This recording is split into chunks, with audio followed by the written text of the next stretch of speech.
طارق مسعود official.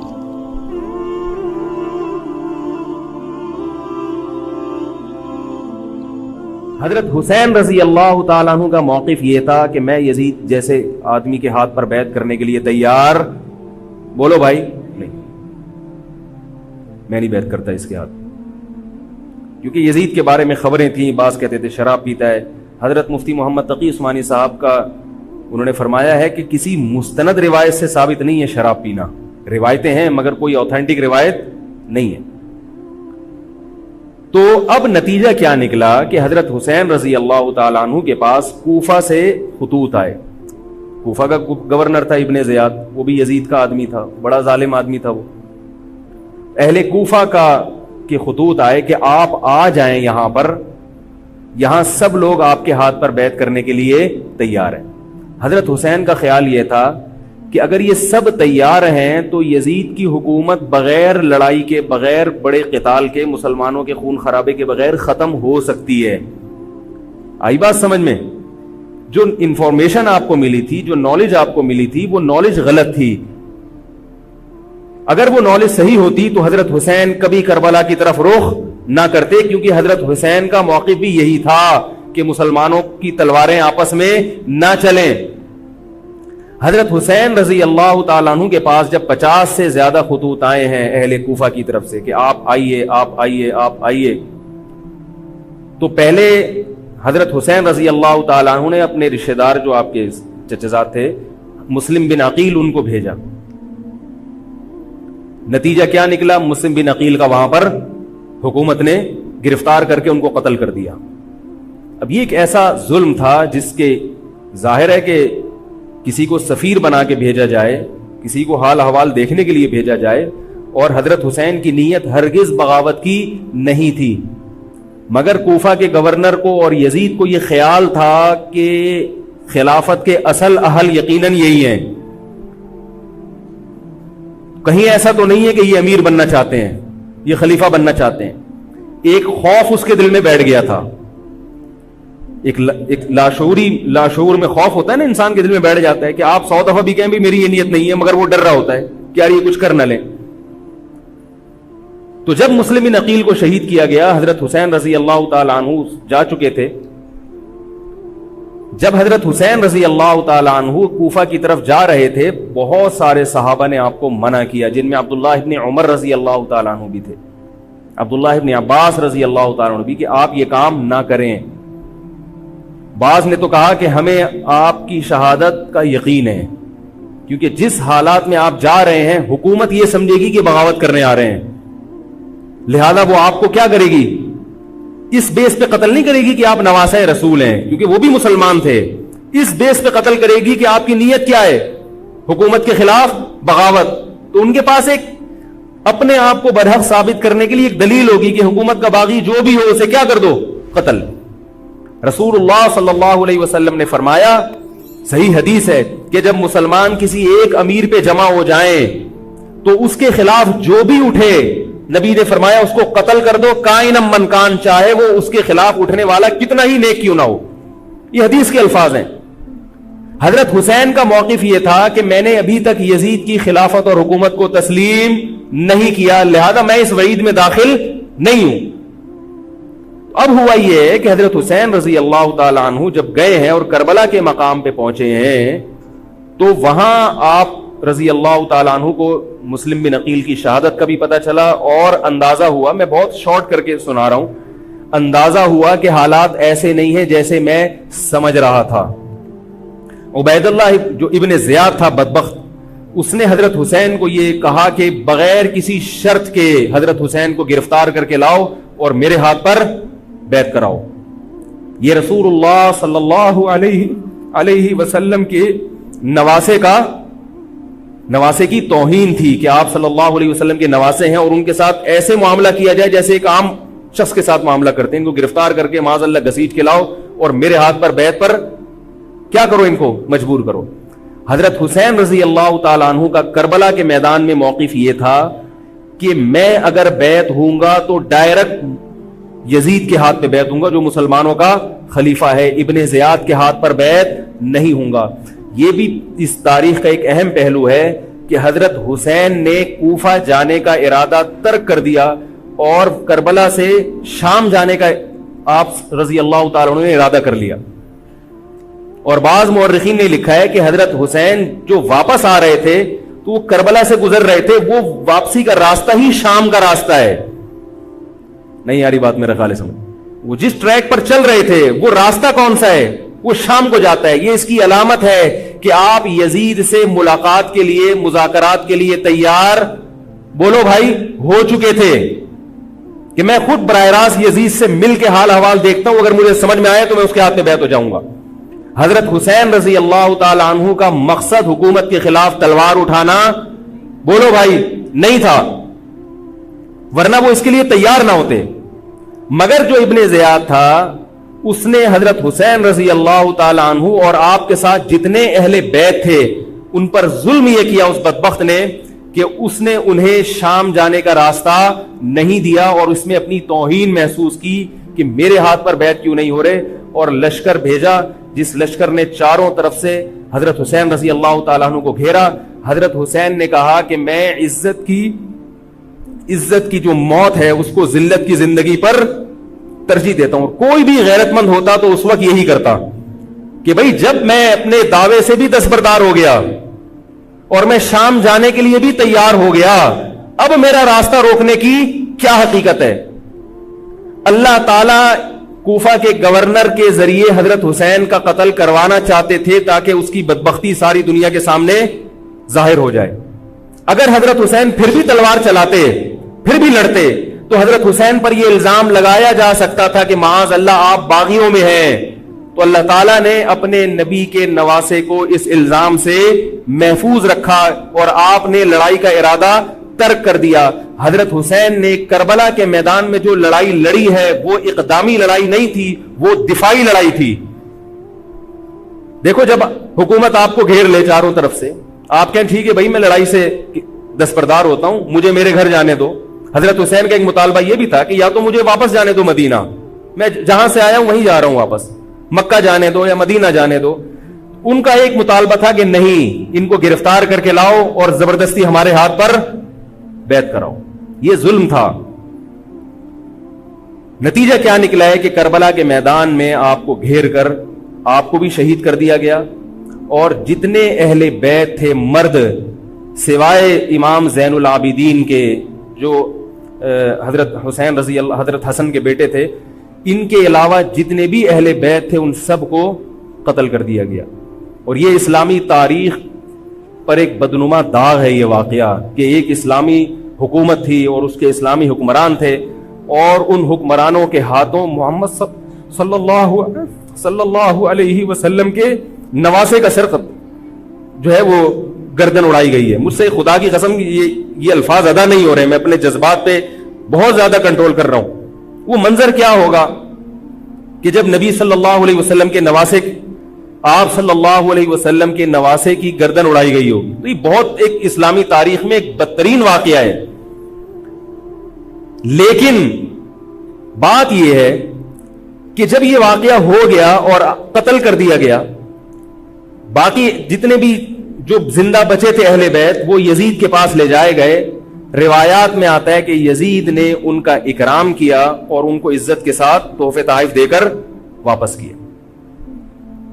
یہ جو کربلا کے واقعات میں جو ظلم کی داستانیں اضافی بیان کی جاتی ہیں, اس کا مستند تاریخی روایات سے کوئی ثبوت, بولو بھائی, نہیں ملتا. اب لوگوں نے اپنی دکانیں چمکا لی ہیں, پانی نہیں تھا, کئی دنوں سے کھانا نہیں ملا.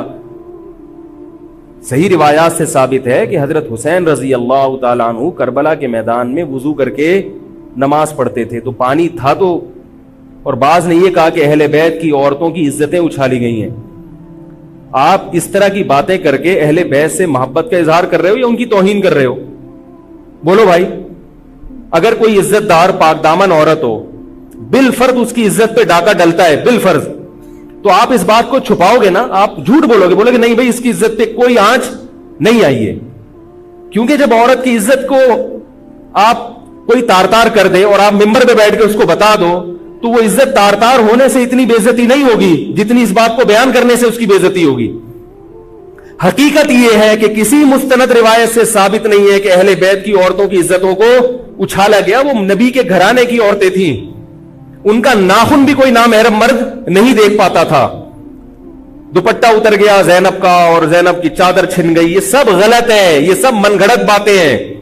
چونکہ وہ بہرحال مسلمان تھے جو حضرت حسین کے خلاف لڑ رہے تھے, ظالم تھے, اس میں کوئی شک نہیں ہے. اس سے بڑا ظلم اس کائنات میں ہوا نہیں ہوگا کہ ایک شخص جو اپنے آپ کو مسلمان کہتا ہے اور وہ نبی کے نواسے کو قتل کر دے اور اہل بیت کو قتل کر دے. اسلامی سیاست میں اتنی گندی تاریخ ہمیں کبھی بھی نہیں ملتی. حضرت عثمان کا بھی قتل ہوا, وہ بھی بہت بڑا ظلم تھا, مگر یہ ظلم اس ظلم کی نوعیت سے بڑھ کر تھا, کیونکہ حضرت عثمان کا قتل حکومت کے ہاتھوں نہیں ہوا ہے, باغیوں کے ہاتھوں ہوا ہے. یہاں حضرت حسین کا قتل کس کے ہاتھوں ہوا ہے؟ حکومت کے ہاتھوں ہوا ہے, جس پر لوگ بیعت کر چکے تھے. تو یہ اسلامی تاریخ میں ایک بہت بڑا بدنما داغ ہے, مگر اس کو بیان جس انداز سے کیا جاتا ہے اور جتنے قصے کہانیاں من گھڑت سنائے جاتے ہیں ان کا حقیقت سے تعلق نہیں ہے. ہماری نظر میں چاہے پانی بند کیا ہو یا نہیں کیا ہو, کھانا ملا ہو یا نہیں ملا ہو, ہماری نظر میں حضرت حسین رضی اللہ تعالی عنہ کا سر قلم کر دینا ہی کائنات کا بدترین ظلم ہے. یہی ایسا ظلم ہے کہ جس پر جتنا غم کیا جائے کم ہے. غم منایا نہیں, غم کیا جائے. منانا الگ چیز ہے, غمزدہ ہونا الگ چیز ہے. لیکن جو آگے اس میں تڑکا لگایا جاتا ہے اس کا حقائق سے تعلق بولو بھائی نہیں ہے. یہ دکانیں ہیں جو چمکائی, اس میں سب برابر ہیں, شیعہ بھی سنی بھی. بہت سارے سنی علماء بھی کربلا کے واقعے کو بہت ہی بھیانک انداز سے بیان کرتے ہیں, اور مقصد کیا ہوتا ہے؟ پبلک کو رلانا. ایک رونا وہ ہوتا ہے جو خود سے آئے, اور ایک رونا ہوتا ہے باقاعدہ آپ کو آرڈر پہ رونے کے لیے اور رلانے کے لیے بلایا جائے. اور رمضان میں نے بتایا تھا نا کہ میں نے ختم قرآن پہ دعا کی تو مجھے رونا آ گیا, بہت زیادہ رونا آیا. اگلے دن ایک صاحب کہنے لگے مولوی صاحب آج بھی ایسی ایک دعا ہو جائے. میں نے کہا میں آرڈر پہ نہیں روتا, میں آرڈر پہ نہیں روتا. اب تو آ بھی رہا ہوگا تو نہیں آئے گا. نہ انسان کسی کے مشورے سے ہنس سکتا ہے اور نہ انسان کسی کے مشورے سے رو. اگر آپ کسی کے مشورے پہ رو رہے ہیں اس کا مطلب ڈرامے بازی. آپ کو فلم کا ایکٹر ہونا چاہیے, آپ کو ڈرامے جوائن کرنے چاہیے, وہاں آپ اچھے چل سکتے ہیں. جیسے کہ ہمارے ایک مشہور اسکالر ہیں, ان کے بارے میں لوگ یہ کہتے ہیں ان کو فلموں میں ہونا چاہیے تھا, پتہ نہیں یہ جیو پہ کیوں آ رہے ہیں. وہ آرڈر پہ روتے بھی ہیں, آرڈر پہ. اب چونکہ یوٹیوب کا دور ہے, میں پہلے جو کربلا کے واقعات جو لوگ بیان کرتے ہیں ان کی تقریریں نہیں سنتا تھا. اب کیا ہوتا ہے, بعض دفعہ بیٹھے ہوئے ہیں کہیں سفر پہ جا رہے ہیں تو یوٹیوب کی ویڈیو, ہم نے کہا چلو یار ہم بھی سن لیں. ایسی چہک چہک کے منہ بنا بنا کے گھما گھما کے تقریریں ہوتی ہیں, لگتا ہے کہ یہ باقاعدہ ایک ڈرامہ ہے, اداکار ہے, فنکار ہے جس کو ڈرامے بازی کے لیے یہاں. یہ حضرت حسین کی شہادت کو کیش کرا رہے ہیں. یہ حضرت حسین سے محبت کرنے والے نہیں ہیں, یہ ان کی شہادت کو دیکھو. اس کی مثال ایسے جیسے کوئی محلے میں مر گیا, کسی سیٹھ کا بیٹا مرا, اب آپ کو سیٹھ سے قرضہ چاہیے تو سب سے زیادہ آپ رو گے نا, تاکہ سیٹھ صاحب سمجھیں کہ محبت سب سے زیادہ کس کو ہے؟ آپ کو. تو آپ اس کی بیٹے کی موت کو کیا کرا رہے ہو؟ کیش کرا رہے ہو. بعض لوگ کسی کی شہادت کو کیش کراتے ہیں, کسی پہ ظلم کو کیش کراتے ہیں. تو میں پھر عرض کروں کہ بہت بدترین واقعہ ہے. حضرت حسین رضی اللہ تعالیٰ عنہ کا سر لے جایا گیا یزید کے پاس. یزید بدبخت نے چھڑی سے آپ کے ہونٹوں کو چھوا. وہاں صحابی رسول نے فرمایا کہ ایسا مت کرو. فرمایا اللہ کی قسم میں نے ان ہونٹوں پہ بارہا محمد صلی اللہ علیہ وسلم کے ہونٹ رکھے ہوئے دیکھا ہے. بارہا میں نے دیکھا ہے کہ محمد صلی اللہ علیہ وسلم نے ان ہونٹوں کا بوسہ لیا ہے. بارہا میں نے دیکھا ہے. ان صحابی کے دل پہ کیا گزر رہی ہوگی جو حضرت حسین کے ساتھ یہ حرکت دیکھ رہے ہوں گے, جبکہ اسی حسین کو انہوں نے بارہا نبی کی گود میں بھی دیکھا اور بارہا نبی کے ہونٹوں کو بھی ان ہونٹوں سے مس ہوتے ہوئے دیکھا. تو جب یہ سر ان کے سامنے رکھا ہوگا اور اس کے ساتھ یہ حرکت ہو رہی ہوگی, ان صحابی کے جذبات کیا ہوں گے. مگر اس کے باوجود جو بتانے کی بات ہے, جو میں بتانا چاہتا ہوں, انہوں نے یزید کے خلاف بغاوت نہیں کی کہ جس یزید نے حضرت حسین کا یہ حشر کر دیا ہو اگر اس کے خلاف بغاوت ہوگی تو باقی مسلمانوں کا کیا اثر کرے گا؟ اس میں صبر کی تلقین بھی صحابہ نے بتائی ہے کہ حاکم کے مظالم کو برداشت کیا جائے، زبان سے اس کو ہائی لائٹ کیا جائے کہ غلط ہو رہا ہے، تلوار نہ اٹھائی جائے. بات نہیں آ رہی میرے خیال ہے سمجھ میں؟ کیونکہ آج ایک واقعہ ہوا ہے، ورنہ کربلا جیسے درجنوں اور واقعات ہو جائیں گے. تو صحابہ کرام کی سیرت میں ہمیں ہر طرح کے اسباق ملتے ہیں. تو میں یہ عرض کر رہا تھا کہ یہ ہے وہ کربلا کا واقعہ جس کا میں نے آپ کو خلاصہ بیان کیا. اس کے بعد کیا ہوا ہے کہ یہ جو بنو امیہ کی حکومت تھی، اس کی وہ ویلیو صحابہ کرام کے دل میں نہ رہی جو پہلے کسی حد تک برقرار تھی. یہ بہت ایک حکومت کے خلاف لوگوں کے دل میں بغض پیدا ہو گیا اور بالآخر بغاوتیں شروع ہوئیں. لیکن جمہور صحابہ کا موقف پھر بھی یہی تھا کہ حکومت کے خلاف بغاوت جائز، بولو بھائی، نہیں. اور اسی طرح کے ظالم لوگ آتے رہے اور انہی کی اولادوں میں بنو امیہ میں اللہ نے پھر عمر ابن عبدالعزیز کو پیدا کیا. عمر ابن عبدالعزیز بھی انہی ظالم لوگوں کی اولاد تھے، مگر اسلام چونکہ قیامت تک رہنے کے لیے آیا ہے تو اللہ کو اپنا دین محبوب ہے، اللہ غیب سے انتظام کرتے ہیں. عمر ابن عبدالعزیز جیسے ہی حکومت میں آئے ہیں، خلیفہ بنے ہیں، آپ رضی اللہ تعالی عنہ نے وہ بنو امیہ کی جو جاہلانہ چیزیں تھیں ان سب کو ختم کر دیا. حکومتی ملکیت کو جو ذاتی خزانہ لوگ سمجھنا شروع کر دیا تھا اس کو ختم کیا. عمر بن عبدالعزیز کی ایک تاریخ ہے، ان کو 5واں خلیفہ راشد کہا جاتا ہے. علم حدیث کو مرتب کیا گیا، فقہ کو مرتب کیا گیا، حدیث کا علم ضائع ہو رہا تھا. آپ نے حکم دیا کہ اکتب ما کان من حدیث رسول اللہ صلی اللہ علیہ وسلم فإنی اخاف ضیاع العلم والعلماء. فرمایا مجھے علم اور علماء کے ضائع ہونے کا خطرہ ہے، محمد صلی اللہ علیہ وسلم کی حدیثوں کو ریٹن فارم میں لایا جائے. تو باقاعدہ پھر حدیث کو باقاعدہ جمع کیا گیا کتابوں کی شکل میں، اور آج ہمارے پاس وہ حدیث محفوظ ہیں. فقہائے کرام کا دور آیا تو اللہ تعالیٰ نے حضرت عمر بن عبدالعزیز کے دور میں امت کو الحمدللہ دوبارہ جمع کر دیا. عمر بن عبدالعزیز کے بعد پھر بغاوتیں ہوئیں، بالآخر بنو امیہ کی حکومت کا خاتمہ ہوا، بنو عباس کی حکومت آئی.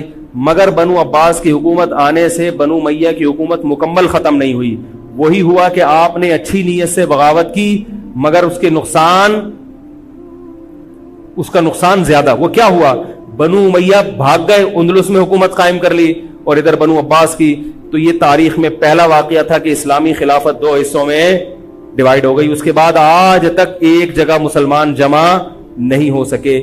کیوں؟ مسلمانوں نے اس حدیث کی مخالفت کی کہ امیر کے خلاف بغاوت، بولو بھائی، نہیں کرو. اب میں آپ سے ایک بات کہتا ہوں کہ بالآخر ڈیوائیڈ ہوتے ہوتے ہوتے ہوتے آج پتہ نہیں کتنے سارے اسلامی ملک بن گئے. پاکستان میں الگ ہے، سعودی عرب کی پالیسیاں الگ ہیں، دبئی الگ چل رہا ہے، قطر اور سعودیہ کا پھڈا ختم نہیں ہو رہا. 1920 تک تو پھر بھی خلافت عثمانیہ تھی، اگرچہ پوری دنیا پہ نہیں تھی. ہندوستان میں الگ حکومت تھی، خلافت عثمانیہ الگ تھی، اندلس میں الگ حکومت تھی، مگر پھر بھی مسلمانوں کی 3-4 بڑی بڑی حکومتیں تھیں جو ایک اور کسی حد تک ان میں اتحاد تھا. 1920 میں وہ بھی ختم، اور اتنے سارے ممالک وجود میں آ گئے، سب کی الگ الگ پالیسیاں ہیں. اب جو آدمی خلافت کے نام پہ جہاد کی بات کرتا ہے وہ لوگوں کو ایک امیر پہ جمع نہیں کرے گا. جتنے ملک بن چکے ہیں نا ان کو مزید توڑ کے، اگر یہ 20 ہیں تو 40 بنا دے گا ان کو. بہت مشکل ہے سمجھانا بھائی. اب اگر کوئی کہتا ہے نا ظالم حاکم کے خلاف تحریک چلاؤ، آؤ ہمارے ساتھ مسلح بغاوت میں شامل ہو، ہم حکومت کے خلاف تلوار اٹھائیں گے، تو نتیجہ کیا نکلے گا؟ یہ سارے مل کے ایک امیر نہیں بن جائیں گے. یہ اگر 20 ہے نا تو کتنے ہو جائیں گے؟ بولو بھائی 40.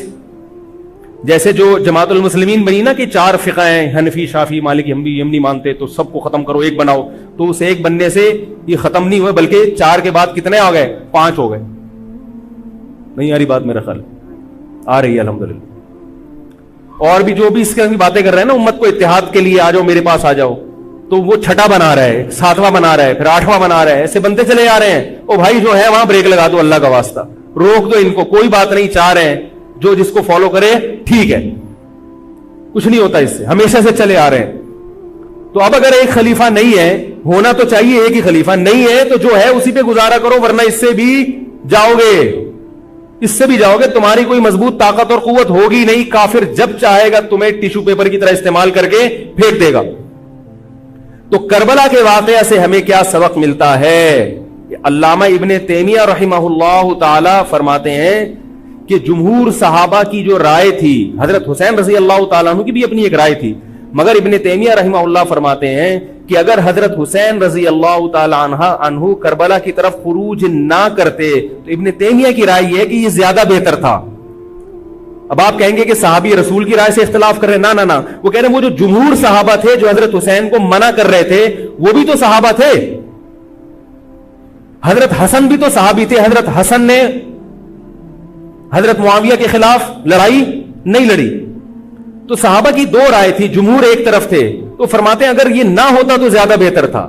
لیکن حضرت حسین رضی اللہ تعالی عنہ کے بارے میں ہمارا موقف یہ ہے کہ وہ یہ سب کچھ اس وقت کے جو حالات تھے اس میں کوئی بھی ہوتا اور غیرت مند ہوتا تو وہ یہ کرنے پر مجبور تھا، اور اس میں دھوکہ کس نے دیا حضرت حسین کو؟ اہل کوفہ نے، جس کا حضرت حسین کو علم نہیں ہو سکتا۔